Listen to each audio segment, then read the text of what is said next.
Steve Rogers. He's a retired U.S. military intelligence officer assigned to the FBI Joint Terrorism Task Force. Also with us, Tom Smith. He's a retired NYPD detective. Gentlemen, thank you so much for joining us. Thank you. Thanks for having us. The perp walk, right? That suspect, when he came out, he had that grin on his face. Let's watch it right here. This kind of, it was really astounding to see this suspect. Here's one of them as he's coming out, and then the one right after him with the hair. You'll see it. There he is. So he's holding up his finger, wagging his finger. When I first saw that, Steve, I thought to myself, what is he doing saying number one? Come to find out, that is the universal sign slogan for ISIS. What do you make of this? The fact that they are so open and brazen and admitting that they were inspired by a terror group. Well, unfortunately, this may be the first of many, many more to come. Look, this is an all-hands-on-deck effort with this war and with the possibility of these cells being activated. What do I mean by all hands on deck? Every single American citizen from coast to coast, they're going to have to keep their eyes and ears open and report anything that even their instinct feels that something's wrong. They need to report it. Furthermore, we have to do a big job, a big effort in getting to local police the information and intelligence more effectively and sooner than we've had over the past several years. You know, Tom, you worked for the former Joint Terrorism Task Force.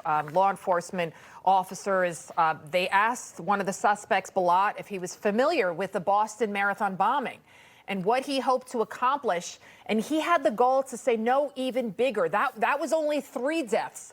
They also said that their prophet, Muhammad, was insulted and they just couldn't stand by. Yet, Tom, you had the mayor of New York City initially blaming white supremacy. He then went and had dinner with Mahmoud Khalil, which we know is a very pro-Hamas, pro-Palestinian supporter. At the end of the day, the mayor is the boss of the NYPD. What kind of leadership is that? And how does that trickle down? And what kind of message does that send to the criminals everywhere? Well, first of all, leadership and Mamdani should not be uttered in the same sentence because he is nothing of a leader.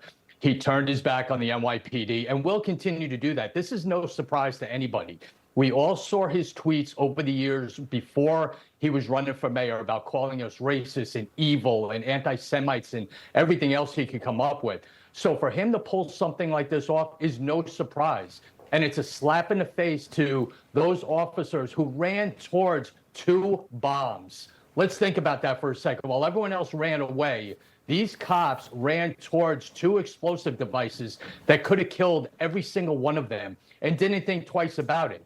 But yet, it's on the back burner when he comes out with a statement. He's more worried about himself than the NYPD and the safety of the men and women that are in New York City. And it has nothing to do with him. This was not an attack, let's get this straight, on his residence, on City Hall, had nothing to do with him.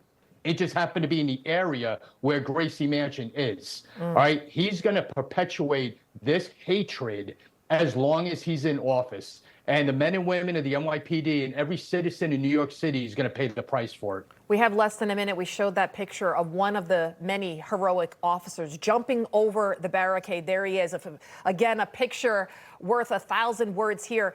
The suspects, one of them, his family from Afghanistan, they are the epitome of the American dream. When you see their home in this suburb, $2.5 million, kind of a very it's almost like a Rockwell painting. When you see where these kids came from, they're American citizens. These kids. It appears that they went overseas. Real quick, I want real quick reaction from both of you guys.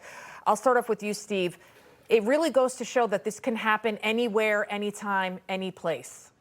Smallest towns and largest cities can become victims of this. But that photo you just saw, there's heroism. Heroism. Every American should look at that photo. The greatest police department on earth, and there is heroism. And then I want your reaction, Tom. Yeah, 100%. Everyone just has to be vigilant in what they're doing. Steve said it before.